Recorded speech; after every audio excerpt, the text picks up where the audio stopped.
Bloomberg Audio Studios. Podcasts, radio, news.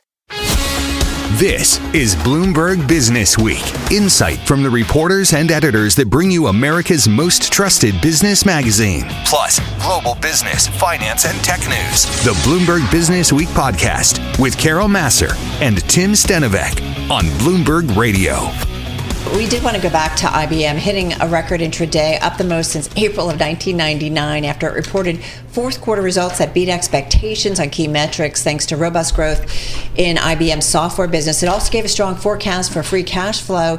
It was the number one gainer in the S&P 500 for most of the day. It's now slipped into second place, just behind Vistra, which we know has been beaten up over questions about the AI build out and boost energy. But anyway, we wanted to talk IBM, especially Tim, in a week where we've been so focused on some of the other mega cap tech names, but it's interesting to see the outperformance that we're getting in IBM today. So watching closely is Ryan Vlastelica. He's Bloomberg News equities reporter. He joins us from our Chicago bureau. Ryan, it's a funny week because we're focusing on AI. We're focusing on the mega cap tech names. We got Apple reporting after the bell. Microsoft and Meta reported after the bell yesterday. IBM's rallying. It's outperforming the other companies that we talk about so much. What was so interesting about this quarter for IBM? Is this a real turnaround moment for the company? Hey, thanks for having me. IBM has actually been doing pretty well over the past year or so. For a while, it was kind of viewed as an underappreciated value name within tech. They do have a lot of AI-related businesses, a lot of AI-related patents. And while it was sort of underappreciated when it comes to, the whole artificial intelligence space overall, people have been kind of like warming to the stock. It's really come up quite nicely over the past 12 months or so. And we did see in this most recent report, very strong cash flow forecast, a lot of positive AI bookings. So the trends there seem pretty strong. And I don't think people have really caught on to it in the same way that you might name some of the other bigger names within the AI space. So Ryan, though, if you look at the analyst community, there's been a bunch that actually have been raising their price targets, even if it's just a little bit, but raising their price targets on IBM today. So maybe a little bit of a rethink here.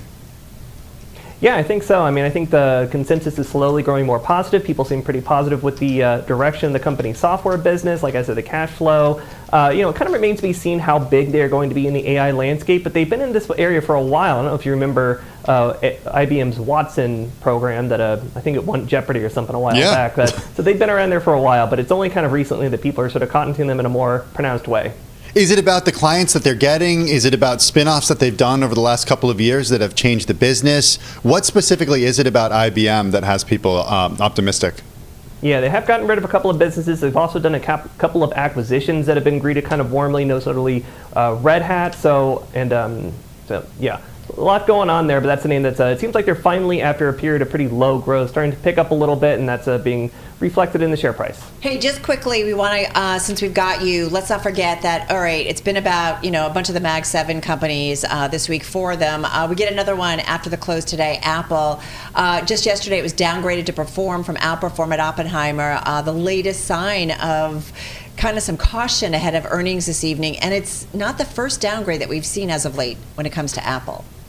Yeah, I think the count was about 5 or so far this month. A lot of concerns about the iPhone business. How quickly is that growing? What is the state of play in China right now? There's been a lot of competition there, a lot of concerns there. Sales there haven't been all that robust. People really were banking on the iPhone 16, the one that has the AI features. People were really hoping that would lead to a big upgrade cycle. So far, we haven't really seen that. Are they going to give an outlook that kind of points to when adoption is going to pick up a little bit more? What's the outlook for the 17? That's going to be the real focus, tonight. All right, going to leave it on that note. Hey, Ryan, thank you so much. Ryan Vlastelica, he's Bloomberg News equities reporter with the second biggest gainer in the S&P 500 today. IBM up about 12%, Tim. All right, how about the biggest decliner? Can we go there? Yes, let's do that. Okay, that one is none other than UPS, down close to 15% as we speak. Shares plunging the most ever, down to its lowest level going back more than 4.5 years. The company did project annual revenue well below expectations. It told investors that a long-awaited rebound in demand for its parcel services will not arrive this year, and it also prompted it to slash its low-margin business with Amazon. So let's break this one down with Bloomberg Intelligence Senior Transport, Logistics, and Shipping Analyst Lee Klaskow, who joins us from BI headquarters in Princeton, New Jersey. Explain the Amazon move here, because it's certainly the biggest customer, but it's not the most profitable. Why make a move such as this? Yeah, so Amazon accounts for roughly 12% of UPS's consolidated revenue. It accounts for, call it 25% of their domestic volumes. And the volume that they're doing for Amazon is lower margin business. Because delivering to somebody's home has higher costs and therefore usually has lower margins. So that B2C business tends to be much lower business. Then you have the fact that Amazon has a lot of purchasing power because it is so big. So they were able to negotiate even lower rates. And at the time, probably a UPS and a FedEx, they were happy to take on Amazon. But as Amazon grew, it became kind of dilutive to margins. And FedEx, said bye-bye to Amazon back in 2019. So, we kind of knew this was going to happen eventually. I think maybe the pace was surprising and the timing was surprising. And I also think that, one of the reasons that the market is down so much is that, this year is not going to be as great as what, a lot of folks were expecting. And not just in their domestic business, but their international and the supply chain businesses as well. All right. So as we mentioned, Lee, that UPS is the biggest decliner in the S&P 500. Carol Tomei, the CEO, saying Amazon is our largest customer, but it's not our most profitable customer. You just walked us through those metrics. But even so, even if it's not the most profitable, is it a big loss? I mean, so much so that investors are right in sending the stock, I don't know, its biggest one-day drop since 2008, down about 15%, it looks like, at its lows. Well, just think if you lost 50 pounds, right? You'd go out and you'd probably buy yourself a new wardrobe. Well, while UPS isn't buying a new wardrobe, what they are doing is they're restructuring their network. So they can now get rid of facilities. They can, maybe not have as many planes in operations. Maybe they have not as few trucks or people. So their cost base is going to go down considerably. And the fact that they're investing in a lot of productivity initiatives that are driven by technology, they're going to be able to do a lot more with less. And they're going to fill some of the capacity that they do have with much higher yielding business, whether that's for small, medium-sized shippers or other types of shippers. Even their SurePost business. Their SurePost is their kind of economy ground delivery that the Postal Service used to deliver the majority of those packages to people's houses. And what UPS has been able to do through technology and AI and machine learning and all that good stuff is insert that freight back into their network and build density within their trucks, and so lower the average cost of delivering that. And they decided to take all that in, and they're able to do that through technology. And they also announced that about a 9.9% rate increase on that business. So, I think that, if you're looking past 2025, I think in 2026, UPS is going to be pretty well positioned for growth and better margins, especially as it focuses on kind of higher yielding businesses or higher margin businesses like it has with the growth of its healthcare business. Lee, certainly the focus of our conversation is UPS, but doesn't exist in a vacuum here. Amazon is a big part of this conversation. And I'm wondering where this leaves Amazon, given that the company has invested so much over the last decade plus into building out its own delivery infrastructure network, including planes and including last mile as well. Where does it leave a company like Amazon? Does it eventually go entirely all under Amazon's umbrella? I think to go entirely under Amazon umbrella is possible over time, but when I'm talking about time, I'm not talking about 25, 26. Okay. I'm talking about over the long term. What they've been able to build through their independent contractors is a good way to take the stuff that people buy and deliver it to people's homes. What they really haven't been able to do is pick things up along the way in mass. So like their network is kind of like a one-way network, where a FedEx or a UPS are two-way, where they do deliver stuff and they do pick up stuff at the same time. And so until that happens, they are still going to rely on the UPS for returns. So UPS, as a lot of listeners know, they have stores all over the place. You can go to the store and drop off an Amazon return, and it's pretty easy. So there's that ability. That UPS will probably, always have Amazon as a customer, but it's just going to be a much smaller, and it might be, eventually the majority of the business might just be returns. But, again, that's going to be over time. Hey, Lee, FedEx is also down about 2.2% in today's session. I know we always say they're not the exact same companies, but is there some bigger, broader think here too about just the business overall, or the, moving around of goods and stuff, that maybe it's just not as strong?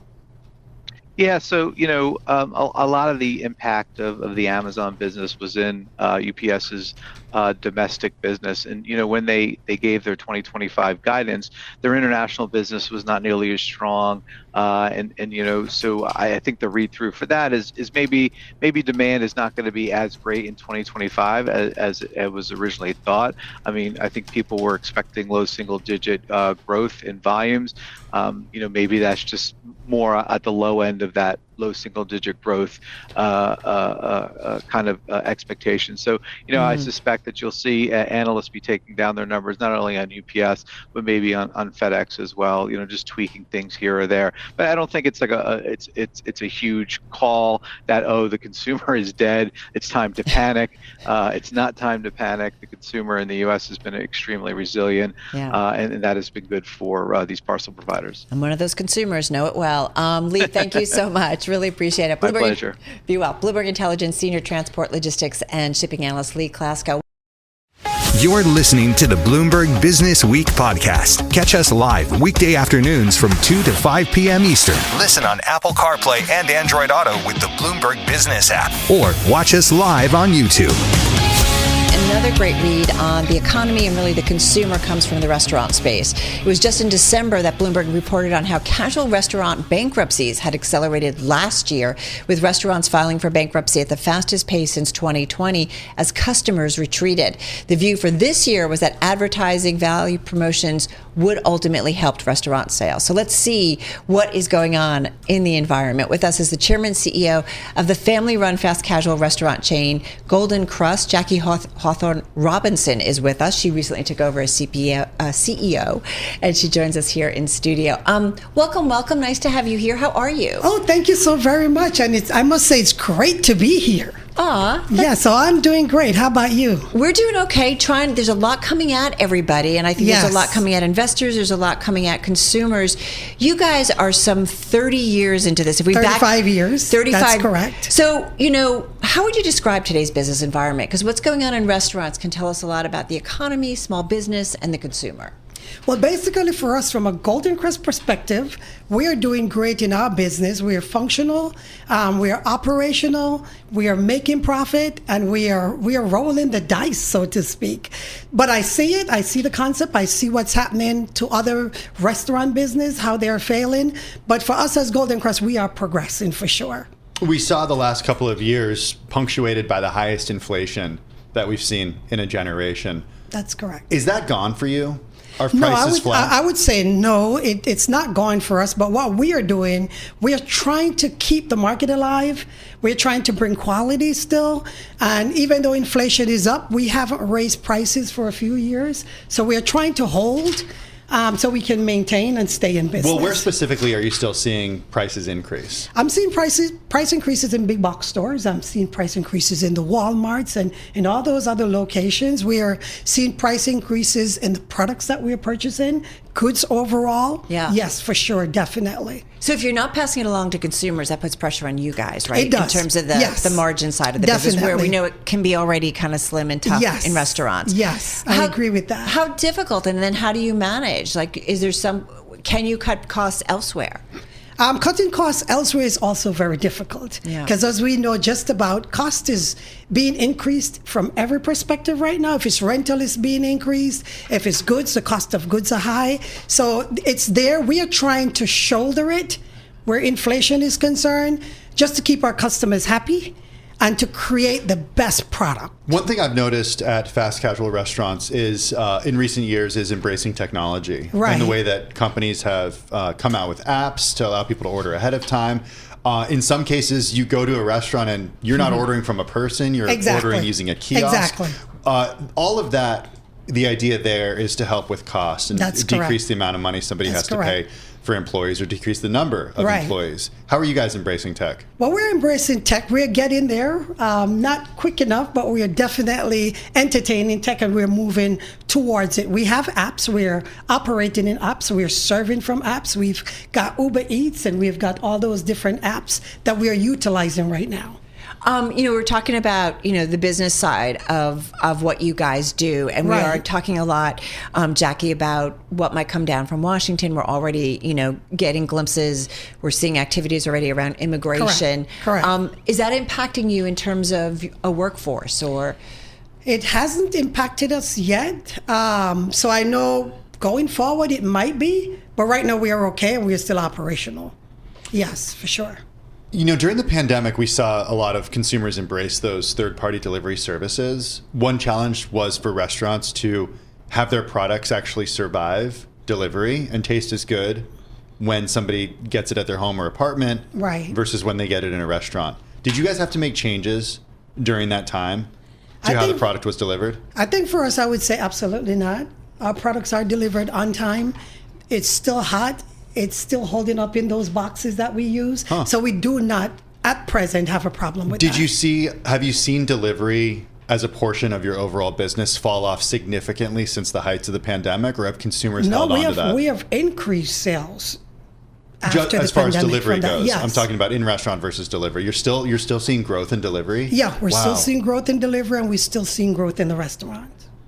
So there's duality for us, and both of them are still functional. I just want to mention some headlines crossing the Bloomberg terminal, and this has to do with OpenAI, of course, really at the center of the push that we've seen in artificial intelligence over the last couple of years. Coming from the Wall Street Journal, OpenAI is in talks for investment round, valuing it up to $340 billion, and it is in talks to raise up to $40 billion in a new round of financing, and that would include up to $25 billion from SoftBank. But again, OpenAI in talks to raise up to $40 billion that would ultimately give it a $340 billion valuation. This again, Tim, coming from the Wall Street Journal. So I guess not really a lot of concern over what happened on Monday? Or maybe, I don't know. It's interesting, the timing. I feel like this week has been chock full of news around artificial intelligence. Just to remind everybody, the Journal reminding us that $157 billion is the valuation that OpenAI recently had. That was only a couple months ago, back in October. So a $340 billion valuation, if this does indeed come true, would be quite an increase in a short time. Yeah, big bump up. Anyway, we're going to continue to track that. I want to get back to Jackie Hawthorne Robinson, CEO at Golden Crust. For those who are not familiar, and Jackie, I'll be quite honest with you. When we were reading in and getting ready to do this interview, I'm like, I don't know that I know these restaurants. So tell us, because you're around the United States, a lot of them in the Texas area. Have you had our food at all? I have not. So tell us about what you guys do. What sets you Golden Crust apart? exists basically to bring the taste of the Caribbean to worldwide, to everybody, whichever country you're in, whatever state you're in. So Golden Crust does exist for that. We carry a niche kind of recipe for all the food items that we offer with a Caribbean flavor, authentic Caribbean flavor. We strive for that, and that's what we produce every day. So we're bringing most of our items, core items, do come out of Jamaica. Right. So we import those items, like the Scotch bonnet pepper. I'm not sure if you've ever had that. Spicy. I do like tasty. A little bit of spicy. Yes. My family likes spicy. Yep. And not only is it spicy, it's flavorful. Jackie, where are you guys mostly in terms of where your stores are right now, your restaurants in the United States? Well, we are located over the metropolitan area. Yeah, that's where we are right now. And we're also in 8 states. In 8 states? Yes, that is correct. Connecticut, Florida, Georgia, Maryland, North Carolina, Texas, New York, and New Jersey. Yes, that's correct. Does that footprint grow? Yes, it does. Where and when? It grows. I mean, we have growth, monthly growths, that coming from all these footprints. We have areas that are doing better than other areas, but the footprints works. Where will you grow next? What states will you expand into? Well, we're in Texas. We're trying to expand more into Texas. We currently have 3 locations there. We're looking to possibly put another 2 to 3 locations in the Texas region. We want to go back and go full blast back in California. So that's where we are looking to go to now. California will be the next state up for us. Who is your typical customer? And I am curious, like we talked a little bit about the business environment earlier, what you have seen in terms of the spend, if that, we talked about inflation and pressures and you haven't been really spending that or passing that along to the customer. But are you increasingly seeing customers look for kind of like value initiatives? Oh, yeah, definitely. They do that every day. Everybody wants a deal. We understand. Yeah. We do understand that. But our niche right now is Caribbean people, mostly Jamaicans coming in. Yeah. And then outside of that, we sure have a broader customer base. So we serve to everybody just about now. One thing that I always wonder about when it comes to restaurants is supply chain and how you keep consistency across different parts of the country when some restaurants are thousands of miles from the other restaurant. Correct. How do you? What's your distribution center? How do you make sure that the experience that somebody has at the location on 14th Street in Manhattan, for example, is the same as the location in Texas? I think keeping everything the same is how we operate. We have field officers. We have people that are responsible for each state, of course. We do testings all the time to ensure people are keeping up with what they need to. We, as also a delivery company, we do deliver all of our items from the main office, whether it's the beef patties, boxed and frozen, and all your other items like your fresh hard-dough bread and the fresh hard-dough buns and all the other items that we produce.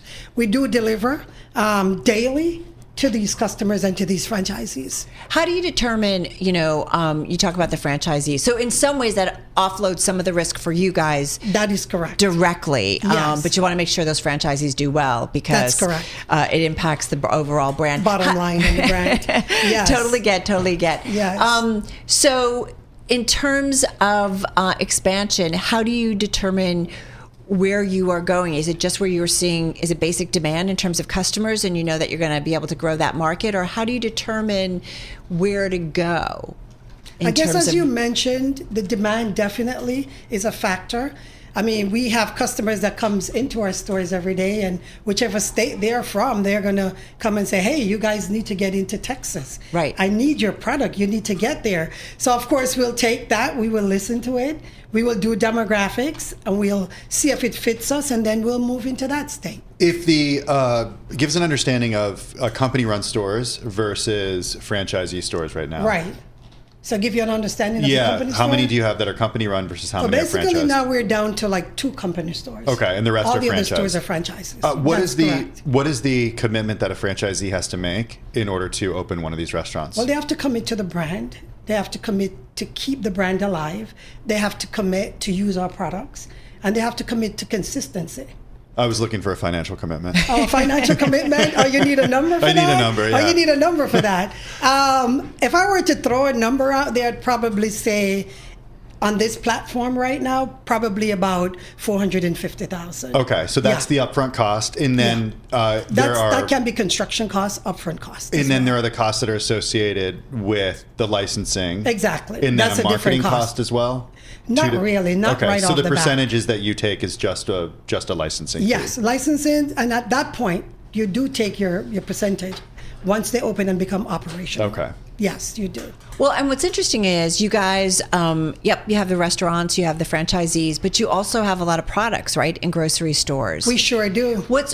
Tell us a little bit about the growth of that business and what you're seeing there. Okay, well, basically for us, we're in a lot of big box stores. Yeah. We're in the Costco's. We are in Dollar Trees. We are in Walmart.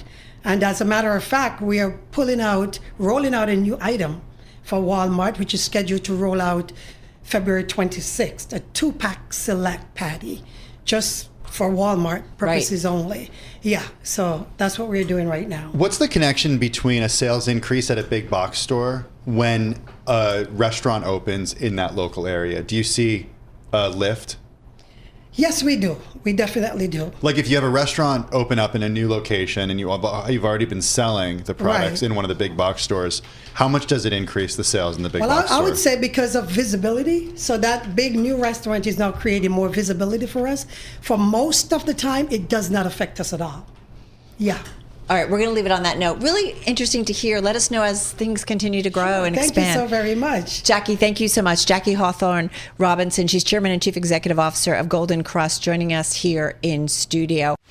You're listening to the Bloomberg Businessweek podcast. Catch us live weekday afternoons from 2 to 5 Eastern. Listen on Apple CarPlay and Android Auto with the Bloomberg Business app, or watch us live on YouTube. Well, it's hard to think back to Monday, Carol, given what a week it's been so far. It's been kind of crazy, the ride here. Okay, it was a day that the stock market reckoned with a startup called DeepSeek. Even though a lot of people knew about what it could do in R1 last week. On that day, though, you'll recall NVIDIA fell 17% in a single day. It erased $589 billion in value, a record drop for a single day.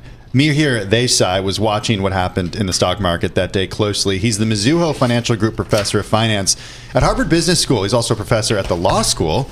He's also contributed to Bloomberg's Weekend Edition. He did write in the New York Times this week that Monday's value destruction illustrates something concerning happening in financial markets and can best be explained by an ancient myth of a serpent eating itself. Professor Desai, it's good to have you with us. Why was NVIDIA losing nearly a fifth of its value in a day not that surprising to you? Well, so I think what the big surprise is why and how 7 companies constitute 1/3 of our market capitalization. That's really the big surprise. And so the question of the day is really, how is that going to reconcile itself? And so what I tried to put forward in this piece was just the theory that actually it's pretty unsustainable, and that in effect, big tech is eating its own tail. This serpent image that you might have seen of a snake eating itself has been around for millennia. And I think that's kind of what's going on, which is just a way of saying this AI frenzy has, in some sense, been manifest by these big 7 companies having a very low cost of capital. They've become the safe asset in the world. So if you are around the world, you want a dollar-denominated asset, but with better management teams than maybe governments, better balance sheets than maybe governments, you're going to flock to them. Well, what does that mean? Well, if that happens and they become the safe asset, then people don't expect much in terms of return, because that's what happens with safe assets. Well, how do managers respond to that? And the answer is you invest a lot. And that's what they've been doing. And they've been investing a lot in each other. And they've been spending like crazy. So, for example, NVIDIA's more than half their revenues is coming from their siblings in the big 7. So, and Amazon, Microsoft are spending literally $200 billion a year in infrastructure spend. And they're doing buybacks hand over fist. So they are literally eating themselves and literally eating each other. And the underlying story, I think, is going to be that these is going to end up having low returns. So when you end up giving them the prize of being a safe asset, you don't expect much from them, and they invest like crazy, and then they deliver slow returns. That's what we are going to see. It won't happen today or tomorrow. It'll happen over the next 5 or 10 years, like it happened at the beginning of the last century with railroads and steel. I think that is why it wasn't that big a surprise to me. I want to dig a little bit into this. You know, one of the things that we love looking at here at Bloomberg is that the supply chain functions. So you pull up something like NVIDIA. And so Microsoft is responsible for about 19% of their revenue. Yeah. Meta is about 10%, according to our latest data. Supermicro, about 8%. Alphabet, Google, about 6%. Amazon, about 5%. Dell, about 3%. Like, we love to kind of get an idea of who's buying. And so the exposure, especially if we get bad news from them, what it means for an NVIDIA. So you're saying what, too concentrated? Or what's your point about, you know, that they're kind of, like, it's like this almost closed circle, it's right? It's a little bit of a closed circle, and exactly, they all are Carol. kind of like supporting one another. Yeah, so, I mean, effectively what's happening is they're investing and spending money on each other.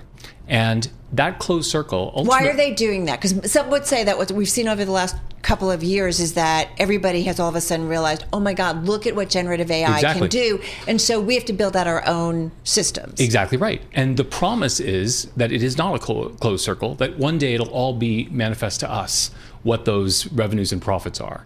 And that is a huge bet. We are all levered to the Mag 7 in a way that I don't think we understand. When 1/3 of the market cap is Mag 7, we're levered to it, and the global economy is levered to it. And all of that is going to be a function of the productivity of all this capital they're spending on each other. And what I tried to raise in that article is, it's not clear that that is going to be manifest. And in fact, DeepSeek, I think people misunderstood the DeepSeek lesson. In part, the story about DeepSeek is, it is very hard to create a competitive advantage in this industry. You know, people think there's a lot of money to be made. Well, to make a lot of money, you need to be able to capture the rents. And what DeepSeek showed is that it's not clear that these rents are easily captured. And so if it's easily accessible to everyone, that doesn't mean it's not going to be transformational, Carol. What it means is... Because some would say that if it's more accessible, more people can tap into it. And for people who are supportive of it, like hence the software guys, right? We all of a sudden said they were off and running. Yeah, and it could be transformational, but will a company be able to capture it all, right? So the whole premise of their market capitalizations is there's going to be 7 big winners, and we know who they are. It's those 7 companies. Yeah. And maybe that's not right, even if it is transformational. If it isn't transformational, then we're all really in trouble because they're literally deploying capital at really, really low rates of return, maybe negative rates of return. Your question about a mode or differentiation is an interesting one. It came up yesterday during our conversation with Caroline Hyde of Bloomberg Technology about what the difference is between Gemini, ChatGPT, Llama, Anthropic's Claude. What is the difference between these apart from the way they look? That question, I think, still a lot of investors in the private markets and the public markets are asking themselves. Yeah, and one theory is that it's about scale. You have to get big and you have to get big fast. And the answer is maybe. DeepSeek suggests maybe not. And also, we should just remember that having access to a lot of capital and spending it is not a competitive advantage.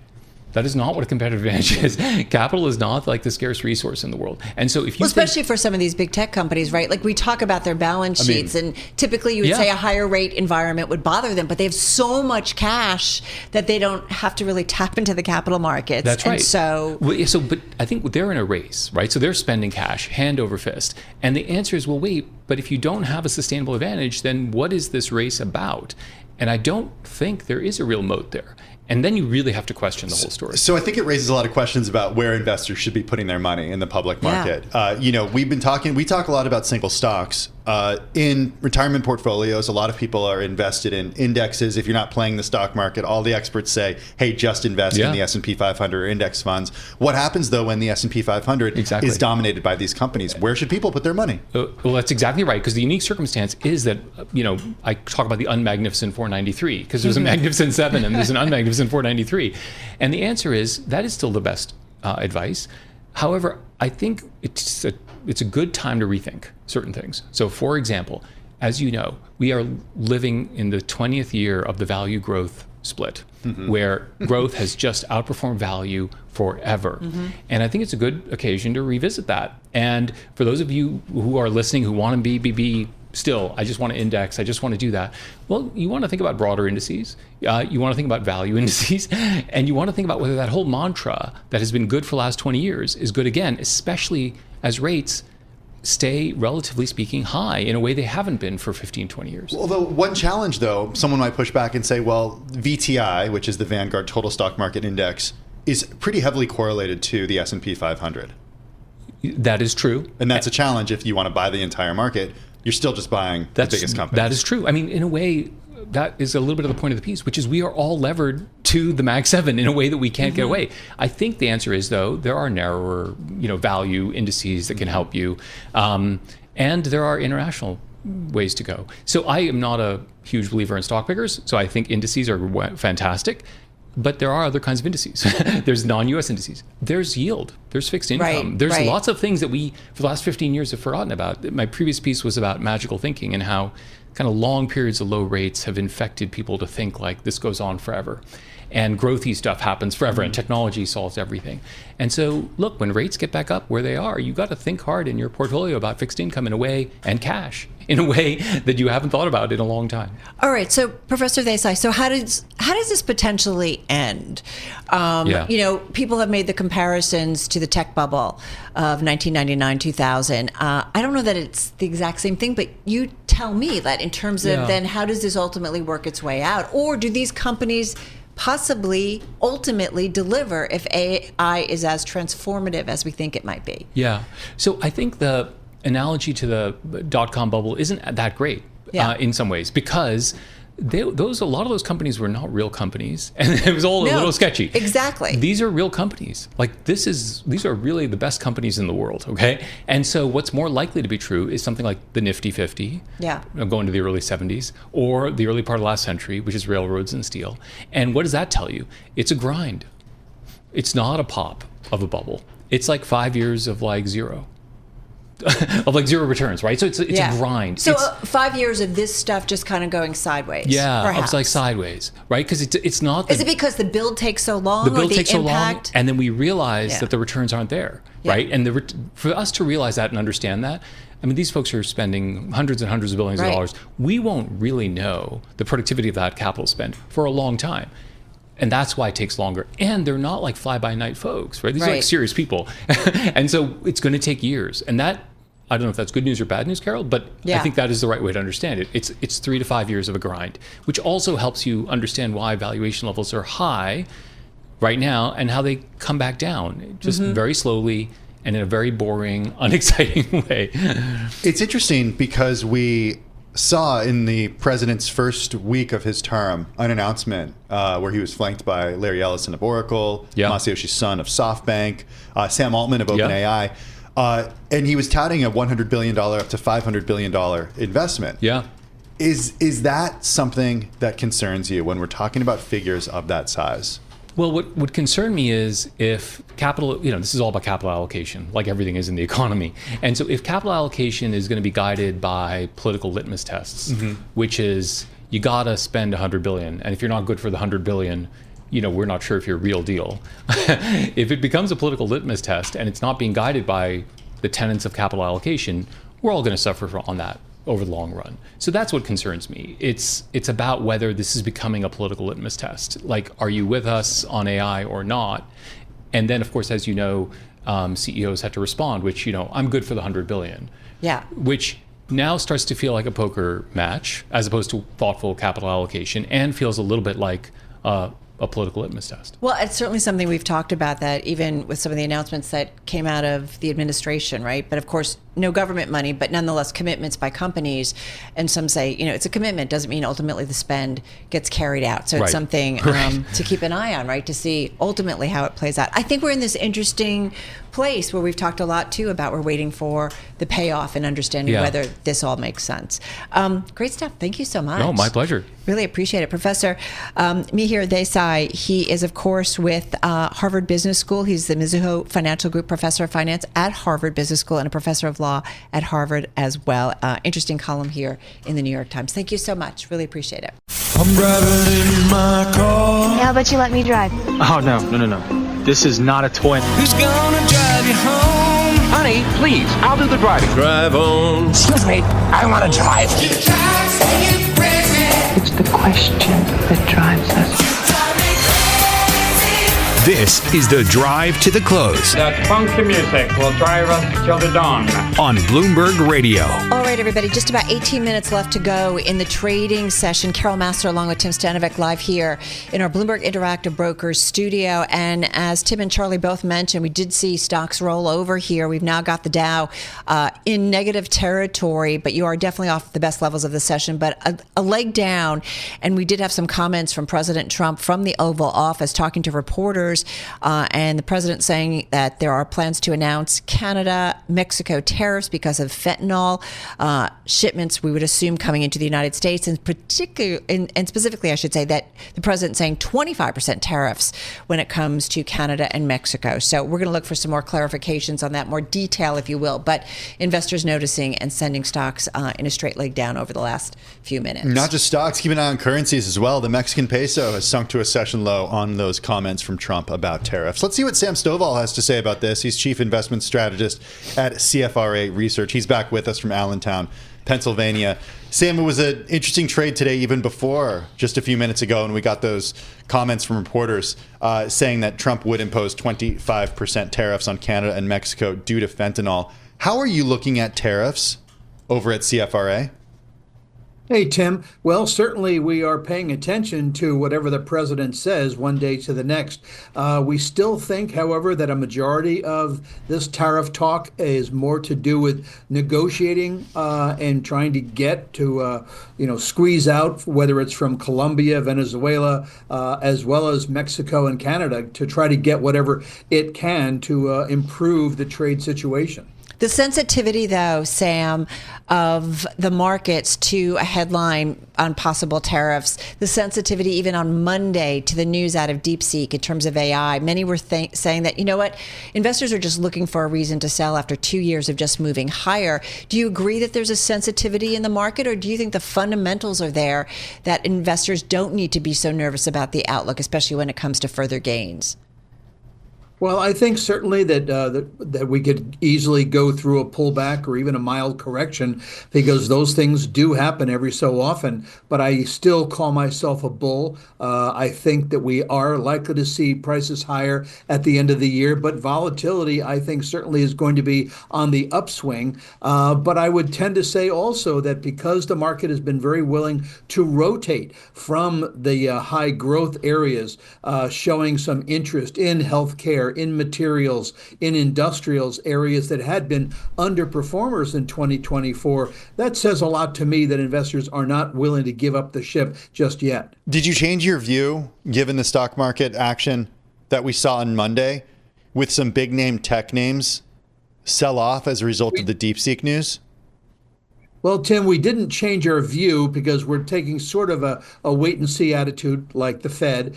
We did acknowledge absolutely that it is news that should probably be taken quite seriously. We still think that these companies are likely to stress the need for greater compute as we shift toward agentic AI and physical AI. But at the same time, these semiconductor companies could probably end up experiencing a bit of pressure in the near term, but our feeling is that it could end up then experiencing a buy on the dip a little later on. So right now, technology is the worst performing sector in the month of January, and historically, the four worst performers in the month of January tend to underperform the S&P in the full calendar year.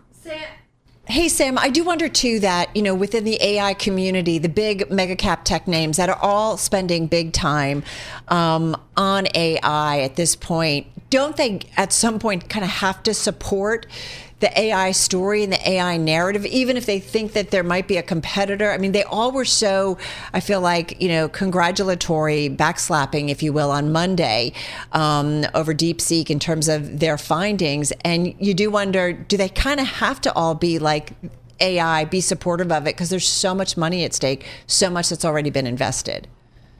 Sure. And also, Carol, that we're starting to see AI profits exceed AI expenditures. And so that is something where companies are expecting it to get a reward in this year and also in future years, where it's not just investments in the product that will then bear fruit years from now. They're actually expecting to see nice returns beginning this year. When do we start to see AI affecting the companies that are not hyperscalers? When do we start to see them affecting consumer packaged goods companies, automakers, and the like? Well, I would tend to say that is something that is certainly down the road. I don't have a specific time frame for you, but when you think about a lot of the minor AI that we experience on a daily basis, whether we're just communicating with others or whether we are doing calculations, certainly that's already being beneficial to consumers and investors today. Sam, love talking with you for so many different reasons. I feel like we've talked so much over the years, whether it's earnings, whether it's fundamentals, but I appreciate someone who has seen a lot of cycles, a lot of strains and stresses in the financial system, and seeing innovation, disruption, things that people thought would be something big that ultimately do not. Meme stocks, so much. I'm just thinking about, just got about a minute and a half left here, how you think about the market environment. Is there a lot of clarity and transparency about kind of where we go from here, or are there more questions? I think that there are questions. I guess it depends on what we mean by where we go from here. Is it in the next couple of months? Is it this calendar year? Or is it 5 or 10 years down the road? I am a bit concerned about valuations and how people tend to just dismiss them and say, well, it's because now is different. I mean, the S&P is trading at a 21% premium to its forward PE average over the last 10 years and close to a 40% premium over the last 20 years. Tech is at 35% premium over the 10-year period and more than 60%, 65% over the 20-year period. So I would tend to say that we're going to have to see a very large pickup in earnings because I don't expect PE multiples to expand. And if the economy is likely to be contracting as we move into this year and next, it's going to be a tough hurdle, I think, to see expanding profits rather than simply focusing on maintaining profit margins. Yeah, super solid point for us to wrap up on. Sam, thank you as always. Sam Stovall, Chief Investment Strategist at CFRA Research, joining us from Allentown, Pennsylvania. This is the Bloomberg Business Week podcast, available on Apple, Spotify, and anywhere else you get your podcasts. Listen live weekday afternoons from 2 to 5 p.m. Eastern on Bloomberg.com, the iHeartRadio app, TuneIn, and the Bloomberg Business app. You can also watch us live every weekday on YouTube and always on the Bloomberg Terminal.